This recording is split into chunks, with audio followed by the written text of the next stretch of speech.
ലോക്സഭാ തെരഞ്ഞെടുപ്പിനായുള്ള കാഹളങ്ങൾ മുഴങ്ങുമ്പോൾ കണ്ണൂരിൽ കോൺഗ്രസ് സ്ഥാനാർത്ഥിയായി കെ സുധാകരൻ തന്നെ വീണ്ടും കളത്തിലിറങ്ങണമെന്ന ആവശ്യം പ്രവർത്തകരിലും അണികളിലും ശക്തമാവുകയാണ്.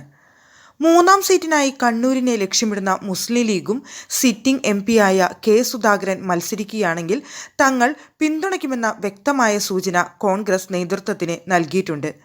സംസ്ഥാനത്തെ മുഴുവൻ ലോക്സഭാ മണ്ഡലങ്ങളിൽ കോൺഗ്രസ് സിറ്റിംഗ് എംപിമാരെ മത്സരിപ്പിക്കാൻ തീരുമാനിച്ചിട്ടുണ്ടെങ്കിലും കണ്ണൂരിൽ താൻ ഒരിക്കൽ കൂടി ജനവിധി തേടില്ലെന്ന KPCC അധ്യക്ഷൻ കെ സുധാകരന്റെ ആവശ്യം പരിഗണിക്കുകയായിരുന്നു.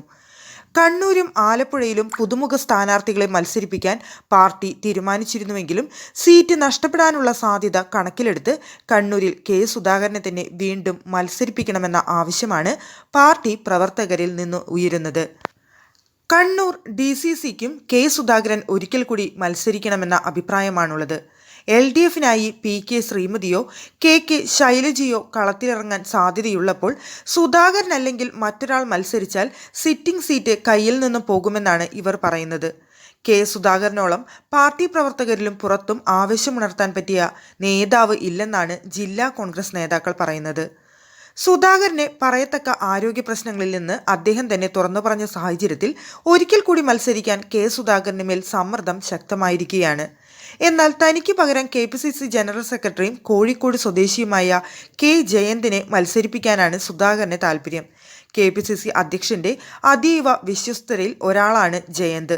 നേരത്തെ M ലിജുവിന്റെ പേര് പറഞ്ഞു കേട്ടിരുന്നുവെങ്കിലും കണ്ണൂരിൽ മത്സരിക്കാനില്ലെന്ന് പറഞ്ഞ് ലിജു സ്വയമേവ പിൻവലിയുകയായിരുന്നു.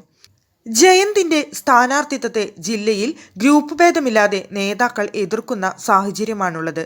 ഇടതുമുന്നണിയിൽ കടുത്ത പോരാട്ടം നടക്കുന്ന കണ്ണൂർ ജില്ലയുമായി ബന്ധമില്ലാത്ത നേതാവിനെ മത്സരത്തിൽ ഇറക്കിയാൽ തിരിച്ചടിയാകുമെന്നാണ് ഒരു വിഭാഗം നേതാക്കൾ ചൂണ്ടിക്കാട്ടുന്നത്.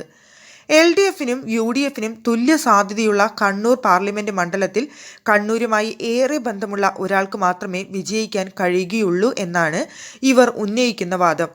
കെ സുധാകരൻ മത്സരിക്കുന്നില്ലെങ്കിൽ സുധാകര വിഭാഗത്തിലെ നേതാവായ മുൻ മേയർ TO മോഹനനെ സ്ഥാനാർത്ഥിയാക്കണമെന്ന ആവശ്യവും ഉയർന്നിട്ടുണ്ട് ഇപ്പോൾ. അതേസമയം യൂത്ത് കോൺഗ്രസ് തീപ്പൊരി നേതാവായ VP അബ്ദുൾ റഷീദിനെ സ്ഥാനാർത്ഥിയാക്കണമെന്ന് A വിഭാഗവും ചെന്നിത്തലയെ അനുകൂലിക്കുന്നവരും ആവശ്യപ്പെടുന്നുണ്ട്. കഴിഞ്ഞ നിയമസഭാ തെരഞ്ഞെടുപ്പിൽ MV ഗോവിന്ദനെതിരെ മികച്ച പോരാട്ടം കാഴ്ചവെച്ച VP അബ്ദുൾ റഷീദ് CPM കോട്ടയായ ആന്തൂർ ഉൾപ്പെടുന്ന തളിപ്പറമ്പ് മണ്ഡലത്തിൽ കോൺഗ്രസിന് സ്വപ്നം കാണാൻ പോലും കഴിയാത്ത വോട്ടുകൾ നേടിയിരുന്നു. മറ്റിടങ്ങളിൽ ഇടത് സ്ഥാനാർത്ഥികളുടെ ഭൂരിപക്ഷം 40,000 കടന്നപ്പോൾ വെറും 20,000 വോട്ടുകൾക്കാണ് MV ഗോവിന്ദൻ ജയിച്ചത്. CPM കോട്ടകളിൽ നിന്ന് പോലും VP അബ്ദുൾ റഷീദിന് വോട്ട് ലഭിച്ചത് CPMനെ അന്ന് ഞെട്ടിച്ചിരുന്നു. അതുകൊണ്ട് തന്നെ അബ്ദുൾ റഷീദിനെ കണ്ണൂർ പാർലമെന്റ് മണ്ഡലത്തിൽ മത്സരിപ്പിച്ചാൽ സിറ്റിംഗ് സീറ്റ് നിലനിർത്താൻ കഴിയുമെന്ന വാദവും ഒരു വിഭാഗം കോൺഗ്രസ് നേതാക്കൾ ഉയർത്തുന്നുണ്ട്. AICC വക്താവും ചാനൽ ചർച്ചകളിൽ സജീവ സാന്നിധ്യവുമായ ഷമാ മുഹമ്മദ്, മുൻ മന്ത്രി N രാമകൃഷ്ണന്റെ മകളും യൂത്ത് കോൺഗ്രസ് നേതാവുമായ അമൃത രാമകൃഷ്ണൻ, റിജിൽ മാക്കുറ്റി എന്നിവരാണ് കോൺഗ്രസ് പട്ടികയിലുള്ള മറ്റ് 3 സ്ഥാനാർത്ഥികൾ. കോൺഗ്രസ് ഹൈക്കമാൻഡിന്റെ പിന്തുണയിലുള്ള സ്ഥാനാർത്ഥികളിൽ ഒരാളാണ് ഷമാ മുഹമ്മദ്.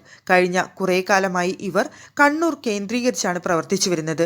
ജീവകാരുണ്യ പ്രവർത്തനങ്ങളിലും സജീവമാണ് ഷമാ മുഹമ്മദ്.